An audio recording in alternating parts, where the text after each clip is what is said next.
sizlarga ertaklardan tuzilgan mozaika qilib yasab keldim o'zim. Sizlar buni o'ylab ko'rasizlar. Ya'ni mana bu yerda, ya'ni bu aka-uka green ertaklardan olingan bo'lib, bu yerda kitobni ustida yig'ishimiz kerak.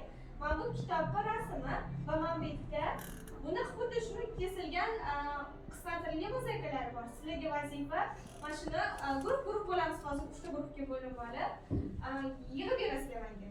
Kim tezroq va chaqqonroq, uddaroq bo'lib yig'ishdi. Bunaqadan bu bitta aka-uka green ertaklarga bag'ishlanadi.